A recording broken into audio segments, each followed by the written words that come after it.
नमस्कार, मैं हूं अंकुर और आप देख रहे हैं सत्यहिंदी.com। हमें खुशी इस बात की है कि आप हमारे सभी प्रोग्राम्स को पसंद कर रहे हैं और आपसे हमारा रिश्ता मजबूत हुआ है। और इस रिश्ते को और मजबूत करने के लिए डिस्क्रिप्शन में दिए गए लिंक पर क्लिक करिए, जिससे हमारा रिश्ता और मजबूत होगा। आइए अब एक नजर डाल लेते हैं अब तक की सुर्खियों पर। चुनाव आयोग ने सोमवार को पश्चिम बंगाल की मुख्यमंत्री ममता बनर्जी को 24 घंटे तक चुनाव प्रचार करने से रोक दिया। ये रोक 12 अप्रैल की रात 8 बजे से 13 अप्रैल की रात 8 बजे तक लागू रहेगी। आयोग की इस कार्रवाई के खिलाफ ममता बनर्जी कोलकाता में स्थित गांधी मूर्ति के बाहर धरने पर बैठ गई हैं। उन्होंने आयोग के इस फैसले को अलोकतांत्रिक और असंवैधानिक बताया है। चुनाव आयोग ने ममता बनर्जी पर यह कार्रवाई उनके उस बयान की वजह से की है जिसमें उन्होंने मुसलमानों से कहा था कि वे अपना वोट न बंटने दें। चुनाव आयोग ने बंगाल बीजेपी के अध्यक्ष दिलीप घोष से कहा है कि वे और होंगी सिलीकुची जैसी घटनाएं वाले बयान को लेकर अपना स्पष्टीकरण दें।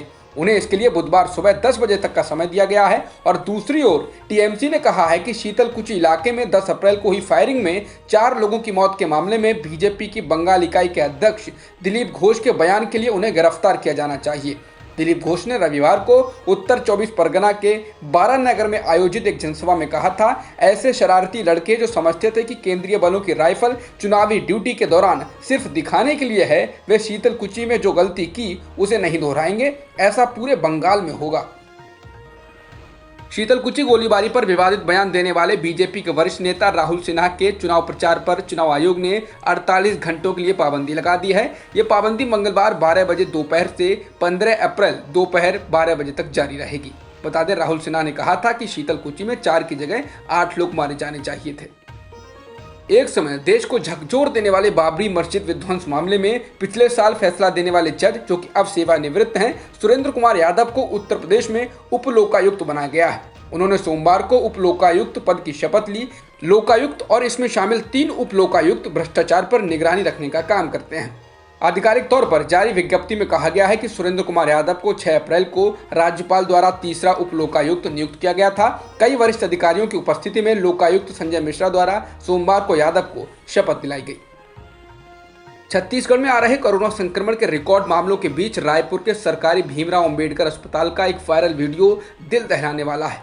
उस वीडियो में दिख रहा है कि अस्पताल के कमरे में, गैलरी में और कमरे के बाहर यहाँ वहाँ शव रखे हुए हैं। कुछ शव स्ट्रेचर पर तो कुछ फर्श पर भी रखे हुए हैं। कहा जा रहा है कि ये शव अस्पताल के उस हिस्से में रखे हुए हैं जहां कोरोना मरीजों की मौत के बाद शव रखे जाते हैं। रायपुर के अधिकारियों का कहना है कि अस्पताल में शव रखे जाने की क्षमता से ज्यादा मौत के मामले आने के कारण जगह कम पड़ गई है। रूस की निवेश से जुड़ी एक संस्था और वैक्सीन बनाने वाली स्पुतनिक वी कंपनी ने कहा है कि भारत में कोरोना वैक्सीन स्पुतनिक वी के आपात इस्तेमाल को भारत की दवा नियामक संस्था से मंजूरी मिल गई है। ये मंजूरी कोरोना वैक्सीन की सिफारिश करने के लिए बनी विशेषज्ञ कमेटी यानी SEC द्वारा स्पुतनिक वी के आपात इस्तेमाल की मंजूरी के लिए सिफारिश करने के कुछ देर बाद ही आई है। इसका मतलब है कि भारत में अब कोरोना की 3 वैक्सीन उपलब्ध हो गई हैं। ऑक्सफोर्ड यूनिवर्सिटी एस्ट्राजेनेका से करार करने वाले सीरम इंस्टीट्यूट की कोविशील्ड और भारत बायोटेक की कोवैक्सीन का इस्तेमाल पहले से ही भारत में किया जा रहा है। देश में सोमवार को कोरोना संक्रमण के 1,61,736 नए मामले सामने आए। एक दिन पहले रविवार को करीब 1,68,000 मामले आए थे। इस लिहाज से ये पिछले दिन के मुकाबले 4% कम मामले हैं। हालांकि आमतौर पर देखा गया है कि सोमवार को संक्रमण के मामले कम आते रहे हैं और बाद में मामले फिर से बढ़ने लग जाते हैं।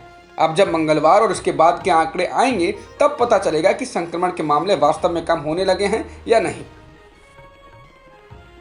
तेजी से बढ़ते कोरोना के कारण राज्यों में लॉकडाउन का खतरा मंडराने लगा है। इसी की डर से एक बार फिर प्रवासी मजदूरों का घर की ओर लौटना शुरू हो गया है। दिल्ली के आनंद विहार पर मजदूरों की भारी भीड़ दिखने लगी है। उनका कहना है कि बढ़ते कोरोना के बीच एक बार फिर लॉकडाउन लग सकता है, तो अच्छा होगा कि उससे पहले घर चले जाएं। इससे भी बुरा हाल महाराष्ट्र में है। यहाँ नाइट कर्फ्यू, वीकेंड लॉकडाउन के बाद संपूर्ण लॉकडाउन लगाने पर विचार हो रहा है। इसीलिए मुंबई के रेलवे स्टेशनों पर भारी भीड़ जमा हो गई है जो वापस घर जाना चाहती है। कोरोना संक्रमण के बढ़ते मामलों को देखते हुए कई राज्यों ने नाइट कर्फ्यू लगाने सहित कई सख्त कदम उठाए। इसकी वजह से होटल, रेस्तरां के कारोबार को तगड़ा झटका लगा है। ऐसे में दूसरी इंडस्ट्री से जुड़े तमाम छोटे बड़े कारोबारी अब लॉकडाउन या आंशिक लॉकडाउन से डरे हुए हैं। और औद्योगिक संगठन कॉन्फेडरेशन ऑफ इंडिया इंडस्ट्रीज के द्वारा कराए गए एक सर्वे में भी ये बात सामने आई है। ये सर्वे देश भर की 710 कंपनियों के बीच कराया गया।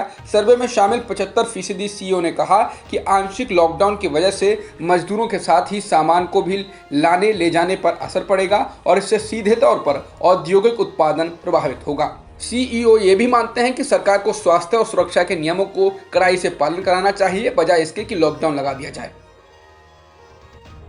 कर्नाटक में बढ़ते कोरोना संकट के बीच मुख्यमंत्री बीएस येदियुरप्पा ने कोरोना पर चर्चा करने के लिए 18 अप्रैल को सभी राजनीतिक पार्टियों की बैठक बुलाई है। वहीं समाचार एजेंसी एएनआई के अनुसार उन्होंने कहा कि फिलहाल प्रदेश में लॉकडाउन लगाने का कोई विचार नहीं है। इसके साथ ही उन्होंने लोगों से कोरोना नियमों का पालन करने और सतर्क रहने की अपील की। कोरोना संक्रमण से खासे प्रभावित राज्य महाराष्ट्र में संक्रमण की तेज रफ्तार जारी है। महाराष्ट्र में सोमवार को 51,751 नए मामले सामने आए और 258 लोगों की जान गई। हालांकि आंकड़ा रविवार को आए 63,294 मामलों से कम रहा, लेकिन फिर भी महाराष्ट्र में हालात बेहद खराब हैं और राज्य सरकार लॉकडाउन लगाने पर विचार कर रही है। राज्य में एक्टिव मामलों का आंकड़ा बढ़कर 5,64,746 हो गया है।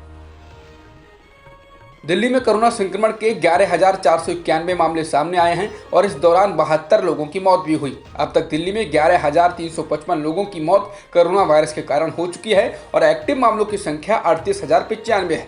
इसके अलावा राजस्थान में सोमवार को कोरोना संक्रमण के 5,771 मामले सामने आए और 25 लोगों की मौत हुई। राज्य में अब तक 3,69,000 से अधिक लोग कोरोना वायरस से संक्रमित हो चुके हैं और 2,951 लोगों की मौत भी हो चुकी है। राज्य में जयपुर से सबसे अधिक 961 मामले सामने आए हैं। तेजी से बढ़ते कोरोना संक्रमण के मामलों के बीच दिल्ली सरकार ने 14 निजी अस्पतालों को पूरी तरह कोरोना के इलाज के लिए आरक्षित घोषित कर दिया है। उन अस्पतालों को कहा गया है कि वे अब कोरोना संक्रमित मरीज के अलावा अब दूसरे रोगी का इलाज नहीं करें।